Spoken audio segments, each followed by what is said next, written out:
Բարև ձեզ, Ստեփան Գրիգորյան, YouTube-յան ալիքի մասնակիցներ։ Ողջունում եմ ձեզ բոլորիդ, այսօր մարտի 15-ն է։ Մենք շարունակում ենք մեր աշխատանքը, այսօր ես ուզում եմ գիտեք ինչի վրա ձեր ուշադրությունը դարձնել։ Գնում է ծանր պատերազմ, Միացյալ Նահանգներ եւ Իսրայելը շարունակում են ռմբակոծել Իրանը, Իրանը պատասխանում է։ Այս ծանր պատերազմի ժամանակ, որի մասին գրեթե ամեն օր մենք ձեզ հետ խոսում ենք ու ամբողջ լրատվամիջոցները ամբողջ աշխարհի լցված են այդ ինֆորմացիայում, բայց կան զարգացումներ, նյուանսներ, որոնք շատ կարևոր է հասկանալ։ Անչափ կարևոր են դրանք նաև Հայաստանի համար, նաև մեր հասարակության համար։ Օրինակ, եթե սկզբում այս կոնֆլիկտը դուրս բերել Իրանի տարածքից ձգտում էր Իրանը, ռմբակոծությունները Իրանի կողմից արաբական երկրներում Միացյալ Նահանգների բազաների դրա վկայությունն են, հիմա կարծես թե ամերիկացի ուզում են ներգրավել այս պատերազմի մեջ այլ խաղացողներին։ Դոնալդ Տրամփի հայտարարությունը երեկվա շատ ուշագրավ էր, կխոսենք դրա մասին։ Ոստեղ այս պատերազմի վրա ես ուզում եմ այսօր ձեզ հետ խոսել ինֆորմացիոն պատերազմի կոնտեքստով։ Ոնց են օգտագործում իրար դեմ կողմերը ինֆորմացիոն ֆեյքեր, սուտ լուրեր, ապակատեղեկատվություն, մանիպուլյացիաներ։ Անչափ դա կարևոր է հասկանալու համար ինչ է կատարվում աշխարհում։ Ոստեղ շատ հետաքրքիր բաներ բացվում են, Դոնալդ Տրամփը հերքում է այն հաջողությունները, որոնց մասին խոսում է նաև այդ թվում Միացյալ Նահանգների ԶԼՄ-ները, այն հաջողություններին, որին հասնում է Իրանը հակահարված տալով Միացյալ Նահանգներին, ինքը փորձեց հերքել ու իմ կարծիքով ուղիղ հակառակը հաստատեց այդ լրատվամիջոցների ասածը շատ հետաքրքիր զարգացում է, այսօր անպայման այս նյուանսների մասին մենք կանդրադառնանք կխոսենք։ Այսօր նաև ես ուզում եմ խոսել նորից անդրադառնալ մեր ներքին քաղաքականության իրավիճակին։ Մոտենում են ընտրությունները հունիսի 7-ի ազգային ժողովի, ակնհայտ է, որ ակտիվանում են այն կուսակցությունները, որոնք ուզում են մասնակցել այս ընտրություններին, որոնք որոշում ընդունեցին, մի մասը կուսակցությունների ուժերի իմ կարծիքով մտածում են մասնակցել թե ոչ, բայց այն ուժերը եւ քաղաքապայմանագիրը գլխավորը, որը գլխավորում է Նիկոլ Փաշինյանը վարչապետը եւ այլ քաղաքական ուժեր, ովքեր հաստատեցին իրենց մասնակցությունը, անում են հայտարարություններ։ Օրինակ Նիկոլ Փաշինյանը վերջի 2-3 օրը բավական ակտիվ եւ սոցցանցերում էր եւ բրիֆինգ անցկացրեց ԶԼՄ-ների համար, շատ ուշագրավ մի քանի մեսիջներ ուղարկեց կապված հենց ընտրությունների հետ, նախընտրական արշավի հետ։ Ինչքան ես հասկանում եմ, Նիկոլ Փաշինյանը կատարեց որոշում, իր թիմը ինքը կատարեցին որոշում գլխավոր կարգախոսները, որոնք են լինելու կապված պատերազմի, խաղաղության հետ, ու ես ուզում եմ ձեր ուշադրությունը դրա վրա սևեռել, ինքը նորից գլխավոր իր հակառակորդներին կամ ընդդիմադիրներին նորից նշանակում է, այդպես ձևակերպեմ, պրոռուսական ուժերին ու ուղարկեց շատ կարևոր մեսիջներ, որոնք մասին մենք պետք է ասենք, բացի դրանից ես ուզում եմ ձեզ ներկայացնել արձագանքը այս ուժերի, ինչով իրանք պատասխանում են Նիկոլ Փաշինյանին։ Դա էլ է անչափ կարևոր, որ ընտրությունների ժամանակ մենք ճիշտ կողմորոշվենք։ Կարողանանք հանգիստ մտածելով կողմորոշվենք։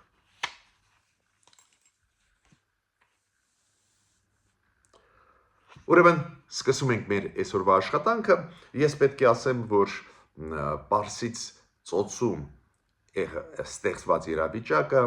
Հորմուզի նեղուցում բերում է նրան, որ նավթի հետ կապված ճգնաժամ է աշխարհով մեծ բարձրացում գների նավթի, դա բերում է մեծ դժգոհությամբ միջազգային հանրության կողմից Ամերիկայի սկսած պատերազմի Իրանի դեմ, այդ լարվածությունը շատ մեծ է ու հետաքրքիր է, որ բոլորը մտածում են, ուսումնասիրում են այս քաղաքականությունը կապված էներգոռեսուրսների հետ։ Օրինակ Ուրսուլա ֆոն դեր Լայենը Եվրոմիության վարչապետը, այդ պաշտոնը օֆիցիալ կոչվում է Եվրոմիության Եվրոհանձնաժողովի ղեկավար, ժողովրդի լեզվով վարչապետը Եվրոմիության, հայտարարեց, որ լուրջ ստրատեգիկ ռազմավարական սխալել էր Եվրոմիությանը հրաժարվել ատոմային էներգետիկայից։ Այն ժամանակ, երբ որ Անգելա Մերկելը վարչապետն էր, կանցլերն էր Գերմանիայի դերը, դուք գիտեք ինչքան մեծ է Եվրոմիությունում, կարողացավ անցկացնել այդ գիծը, որ ատոմային էներգետիկային քայլ առ քայլ պետք է հրաժարվել ու Գերմանիան Անգելա Մերկելի ժամանակ գրեթե բոլոր ատոմակայանները փակեցին Գերմանիայում։ Ու Ուրսուլա ֆոն դեր Լայենը ասում է, դա ստրատեգիկ սխալ էր։ Ինչի հետ ես համաձայն եմ, ես հիշում եմ, երբ որ այդ որոշումը ընդունվեց, ակնհայտ էր դա ընդունվեց դրա պատճառով, որ Անգելա Մերկելը ակնհայտ պրոռուսական դիրքորոշում ունեցող Գերմանիայի կանցլերն էր, հիշում եք այդ հյուսիսային հոսք 1, հետո 2 հենց իր ժամանակ ստորագրվեցին պայմանագրերը Պուտինի հետ, հիմա այդ հոսքերը, այդ գազամուղերը չեն աշխատում պարզ պատճառով, որ Ուկրաինայի դեմ Ռուսաստանը պատերազմ է վարում, փաստորեն դա սխալ որոշում էր, էդ էլ հաշվի առնելով, որ Եվրոմիությունը չունի ոչ գազ, ոչ նավթ, բայց ինչն է ստեղ ինձ համար կարևոր։ Կարևոր է, որ իրանք դրա մասին մտածում են։ Իրանք ուսումնասիրում են իրենց սխալները։ Ու հիմա, երբ որ Պարսից ծոցից չեն դուրս գալիս լցանավեր, նավթը չի կարող դուրս գալ շուկաներ աշխարհի, գինը բարձրանում է, ել ավելի ճնշումը Եվրոմիության երկրների տնտեսության վրա ուժեղանում է։ Իրոք ատոմային էներգետիկան մաքուր էներգետիկայի շատ մեծ ու էֆեկտիվ աշխատող էներգետիկայի Եվրոպայում ինչի հրաժարվեցին այդ բացատրություններից մեկը, որ անվտանգային ստեղ հարցեր կան, միջդեռ ժամանակակից տեխնոլոգիաները գրեթե բացառում են ինչ որ արտառոց դեպքեր ատոմակայանների հետ կապված նոր սերունդի, բայց գլխավորը նա է, որ մտածում են դրա մասին։ Հիմա անցնում են Միացյալ Նահանգների հայտարարությունների, Դոնալդ Տրամփի ու այդ ինֆորմացիոն պատերազմի, որը գնում է Իրանի դեմ։ Ոչ միայն պատերազմի մարտի դաշտում, ռմբակոծությունները Իրանի, Իսրայելի եւ Միացյալ Նահանգների կողմից, Իրանի պատասխանը, ոչ միայն դրա մասին, այլ հենց ինֆորմացիոն դաշտում պատերազմի։ Ուրեմն Դոնալդ Տրամփը հասավ նրան, որ ասեց, որ սուտ էր, որ մեր 5 լցարկող ինքնաթիռներ ոչնչացվել են կամ վնասվել են, այդպես ինքը ձևակերպեց, որ դա սուտ է, որ մեր լցարկող ինքնաթիռները վնասվել են այն ռազմաբազայում, որը գտնվում է Արաբական Էմիրատներում։ Դուք կարող եք ասել, այո, մենք լսել ենք այդ ինֆորմացիան տարածել են ոչ միայն իրանցիք, նաև ամերիկյան լրատվամիջոցները, New York Times-ը, Wall Street Journal-ը, կարծես թե, լսել ենք մենք, ինչ եղավ։ Տեսակ ինֆորմացիոն պատերազմ, փաստորեն ստացվում է, որ Իրանը հաջողության ինչ որ հարցում լուրջ հաջողությունների հասավ։ Ի վերջո լցարկող 5 հատ ինքնաթիռ դուրս բերել շարքիչ, դա լուրջ հաջողություն է ռազմական ոլորտում Իրանի կողմից։ Ու Դոնալդ Տրամփը հերքում է։ Բայց մյուս նախադասությունով ինքը հաստատում է, որ իրոք մի շարք վնասներ ստացան 5 լցարկող ինքնաթիռներ Միացյալ Նահանգների։ Մյուս նույն հայտարարության մեջ։ Երկրորդ կեսում ինքը բացատրում է, որ 5-ից 4-ը այն վնասները, որ ստացել են, վերացվել են, հիմա կարող են վերադառնալ աշխատել այդ ինքնաթիռները, մեկը ավելի շատ է վնասվել, հույսով ենք, որ մոտ ժամանակներս նորից կվերականգնվի ու կկարողանա թռնել։ Միտքս ինչու է կայանում։ Ակնհայտ է, որ ստացվում է, որ եւ ԶԼՄ-ները ճիշտ էին ասում ամերիկյան եւ իրանցիք, որ հարվածը հասավ նպատակին, ինչ որ լուրջ վնասներ ստացան Միացյալ Նահանգների ինքնաթիռները։ Բայց այդտեղ ակնհայտ մանիպուլյացիա է։ Մի կողմից հերքում է տալիս Տրամպը, մյուս կողմից նույն նամակում հաստատում է այս ինֆորմացիան։ Ես պատահական դա չեմ ասում, տեսակ ինչ պայքար է գնում։ Պայքար է գնում նաև ինֆորմացիոն դաշտում, որ ցույց տալ, որ իբր մենք հասանք մեծ հաջողությունների, մյուսին ոչնչացրեցինք։ Պետք է ասեմ ձեզ, որ այս ձերի լցարկող ինքնաթիռը ոչնչացվեց Իրաքում։ Ով դա արեց Իրաքում գտնվող ուժերը, որոնք պրո-իրանական են, թե Իրանից հրթիռով հասրեցին հարված, դժվար է ասել, ոչ ոք չի ստանձնում պատասխանատվությունը դրա համար, բայց Պենտագոնը, Պաշտպանության նախարարությունը Միացյալ Նահանգների հաստատեց, որ այդ կորուստը ամերիկացիք Իրաքում ունեցել են։ Այս պատերազմում, հիշում եք, Իրանը փորձում է հարված հասցնել տարբեր ոլորտներում արաբական աշխարհի երկրներին, ովքեր տալիս են հնարավորություն Միացյալ Նահանգներին այդ բազաներից, ռազմաբազաներից իրանց մոտ գտնվող հարվածել Իրանին։ Օրինակ նույն Քուվեյթը, նույն Էմիրատները, նույն Քաթարը, նույն Բահրեյնը, նույն Սաուդյան Արաբիան, իրանք տալիս են իրանց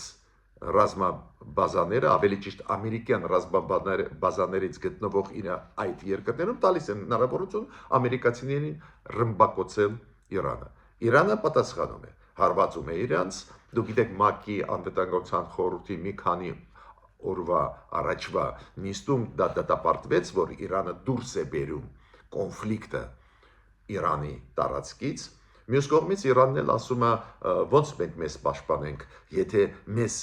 ռմբակոծում են այս բազաներից գտնվող այդ երկրներում։ Ու իրանք պատասխանում են, բայց հիմա ընդլայնվում է նաև այս կոնֆլիկտը։ Իրանի հրթիռները կամ ATS-ները հասնում են ոչ միայն բազաներ Միացյալ Նահանգների գտնվող այս երկրներում արաբական, նաև Իրանը հարվածում է բանկերի վրա, այն շինությունների, որոնք պատկանում են ամերիկացիներին գտնվող այդ երկրներում։ Օրինակ Citibank-ը, դուք գիտեք, ամենախոշոր բանկերից մեկն է Միացյալ Նահանգների Citibank-ը, ու Բահրեյնում իրանց մասնաճյուղի շենքը եւ Էմիրատներում իրանցիք հարվածել են դրոններով, ATS-ներով, բավական լուրջ վնասներ հասցրել են։ Այդպես է փորձում Իրանը իրան պաշտպանել, ինքը դուրս է բերում կոնֆլիկտը դեպի արաբական աշխարհ, որ արաբական երկրները հրաժարվեն ամերիկացիներին տալ հնարավորություն ռմբակոծել իրանց տարածքից Իրան։ Դոնալդ Տրամպը հիմա ինքը Իրանի փոխարեն ուզում է ընդլայնել կոնֆլիկտը։ Դոնալդ Տրամպը ինչ է ասում։ Հորմուզի նեղուց ուղարկեք ռազմական նավեր, որ ձեր լցանավերը, տանկերները կարողանան դուրս գալ Հորմուզի նեղուցով դեպի Պարսից ծոց եւ այլն։ Դոնալդ Տրամպը, որը վերջի 4-5 օրը ասում է, ոչ մի խնդիր չկա, մենք կօգնենք, որ լցանավերը անցնեն Հորմուզի նեղուցով, ոչ մի խնդիր չկա, հիմա խոստովանում է, որ խնդրեմ կա, լցանավերը խոցվում են Իրանի կողմից եւ ATS-ներով եւ հրթիռներով, ու ինքը Դոնալդ Տրամպը ինչ է ասում։ Ճապոնիա, Չինաստան, Ֆրանսիա, Մեծ Բրիտանիա, Հարավային Կորեա, ուղարկեք ռազմանավեր ու պաշտպանեք ձեր լցանավերը։ Հիմա ընդլայնումը այս կոնֆլիկտի ուզում է Դոնալդ Տրամպը։ Ինչու դա արվում է, քանի որ անընդհատ ամերիկացիք ասում էին, որ բաց է Հորմուզի նեղուցը, որ ճնշումը Ամերիկայի վրա այդ պատերազմի պատճառով մեծ չլինի, դժգոհությունը մեծ չլինի, հիմա պարզվում է, որ Դոնալդ Թրամփը ընդունում է, որ խնդրեմ կա ու կոչ է անում այլ երկրներին իրեն աջակցել։ Մյուս կողմից Միացյալ Նահանգները ասում են, որ պարտվեց Իրանը ու իրար հակասող հայտարարություններ մեկ օրվա մեջ։ Մի կողմից պարտվեց Իրանը, մյուս կողմից պարզվեց, որ այդպես հեշտ չի Հորմուզի նեղուցով անցնել։ Պարզ է, իրանցիք էլ օգտագործում են այս ֆեյքերը, ապա տեղեկատվությունը այս պայքարում դա խաղի կանոններ են հենց պատերազմական գործողությունների ժամանակ, բայց միտքս ինչու է կայանում։ Ցանկացած պատերազմ վատ բան է։ Հետևանքները կլինեն նույնիսկ ուժեղ կողմի համար։ Ուժեղ կողմերը պարզ են, Միացյալ Նահանգներն են, Իսրայելը լրջագույն վնասներ հասցրեցին Իրանին, ոչ միայն Իրանի ռազմական արդյունաբերությանը, ոչ միայն Իրանի էներգետիկայի ոլորտի, նաև միջուկային ծրագրերի լրջագույն վնաս հասցրեցին, բայց պարզվում է, որ Իրանը պատասխանելով Իսրայելին, Միացյալ Նահանգներին ինքն էլ հասնում է ինչ-որ հաջողությունների։ Ուրեմն իմ կարծիքով ճիշտ կլինի ուղղակի դադար տալ այդ պատերազմը ու փորձել նորից վերադառնալ բանակցային process-ի մեջ։ Բայց դժվար է դա անել, քանի որ նույն Դոնալդ Թրամփը հազար անգամ հայտարարեց, որ Իրանը պետք է կապիտուլյացիայի ենթարկել, մինչդեռ պարզվեց այդպես պարզունակ չի իրավիճակը։ Ես ավելին ձեզ ասեմ, Միացյալ Նահանգները հիմա Իրաքից դուրս են բերում իր դիվանագետներին եւ Բաղդադի դեսպանատնից եւ Էրբիլի, դա քրդական մասն է Իրաքի եւ այնտեղի հյուպատոսությունից բոլոր դիվանագետներին Միացյալ Նահանգները հայտարարեցին, որ Իրաքից Միացյալ Նահանգների քաղաքացիները պետք է անհապաղ դուրս գան։ Այս ամեն ինչը ինչու ձեզ մանրամասն ներկայացնում են, որ դուք պատկերացնեք ոնց են պայքարում պետությունները, նաև ինֆորմացիոն դաշտում։ Միաժամանակ մենք պետք է հասկանանք ռեալ պատկերը։ Գիտեք, երբ որ Դոնալդ Թրամփը ասում է, որ վերջ Իրանից բան չմնաց 100%-ով, այդպես էլ ասում է 100%-ով ռազմական ուժերը ոչնչացված են Իրանի, մինչդեռ Իրանը շարունակում է բալիստիկ հրթիռներով հարվածացնել Իսրայելին, արաբական աշխարհում գտնվող ամերիկյան օբյեկտներին, ուրեմն այդպես պարզունակ չի, որ հասկանանք ինչ է կատարվում։ Իդեպ ասեմ ձեզ շատ հետաքրքիր վերջի ժամանակվա մի քանի պաշտոնյաների բարձր Իրանի հայտարարություններն էին, շատ հետաքրքիր։ Իրենք ինչ են ասում։ Ժամանակը ցույց տվեց, որ արաբական աշխարհում գտնվող ամերիկյան ռազմաբազաները, Սաուդյան Արաբիա լինի, Քուվեյթ, Բախրեյն, Օման, Էմիրատներ, Կատար չեն ապահովում այս երկրների անվտանգությունը։ Ու իրոք ճիշտ է դա, քանի որ Իրանը ռմբակոծում է ու վնաս է այդ երկրներին հասցնում, բայց ամերիկացիք չեն պաշտպանում իրենց։ Ես դա ինչու եմ ասում, որ մենք պատկերացնենք, որ բարդ է վիճակը։ Ուրիշ բան է, որ ես կարծում եմ, որ Իրանը չպետք է դուրս բերի այդ կոնֆլիկտը իր տարածքից, դա դիտվում է որպես ահաբեկչական ակտեր, դուք գիտեք, որ ՄԱԿ-ի անվտանգության խորհրդում մի քանի օր առաջ շատ խիստ Իրանի դեմ բանաձև ընդունվեց դրա պատճառով, արաբական աշխարհի երկրները նեղացած են, լարված են, բայց մենք տեսնում ենք, որ զարգացումները բավական բարդ են գնում, պարզ է այս պայքարում նաև նկարները օգտագործվում են որպես գործոն ճնշելու հակառակորդին։ Դոնալդ Թրամփը դա եղել է 3 օր առաջ, ցուցադրեց մի նկար, որը ինքը ունի իր առանձնասենյակում, կապված նոր Իրանի հոգևոր առաջնորդ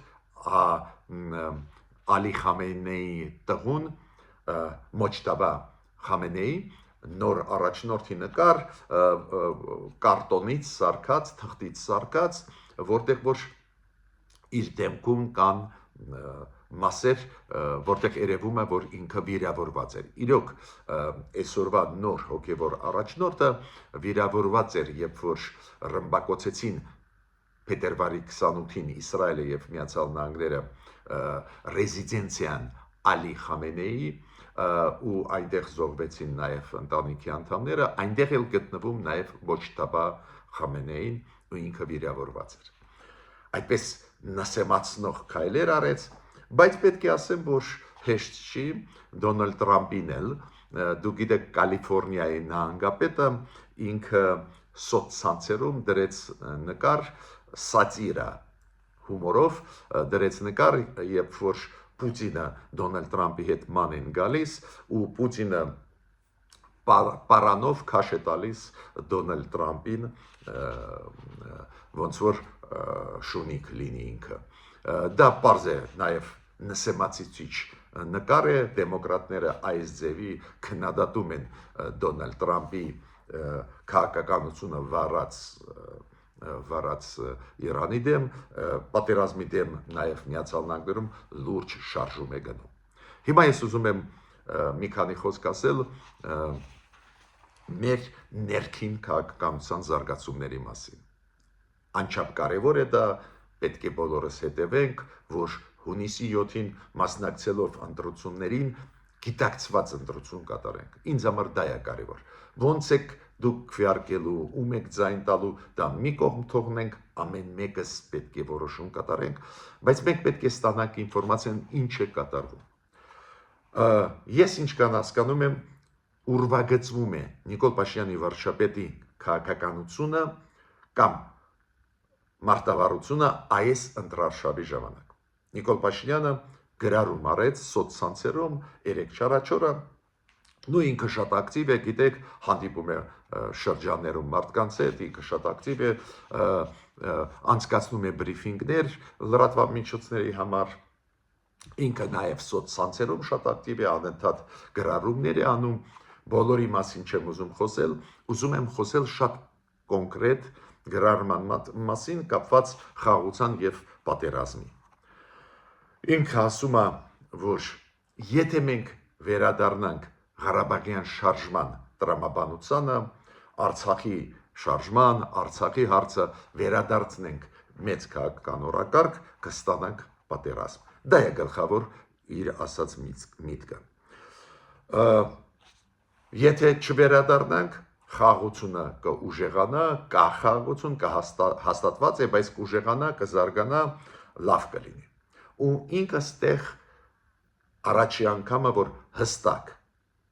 ձևակերպում է, ովքեր են պատերազմի կուսակցության անդամները։ Այդ պատերազմի կուսակցությունը ինքը ասում է գլխավորում է Կտրիչ Ներսեսյանը, դուք գիտեք ինքը աշխարհիկ անունն է տալիս Գարեգին II-ին, ու ասում է այս process-ի մեջ ներգրաված են 3 նախկին մեր նախագահները Ռոբերտ Քոչարյանը, Լևոն Տեր-Պետրոսյանը եւ Սերժ Սարգսյանը, ու իրանք են այս տրամաբանության մեջ։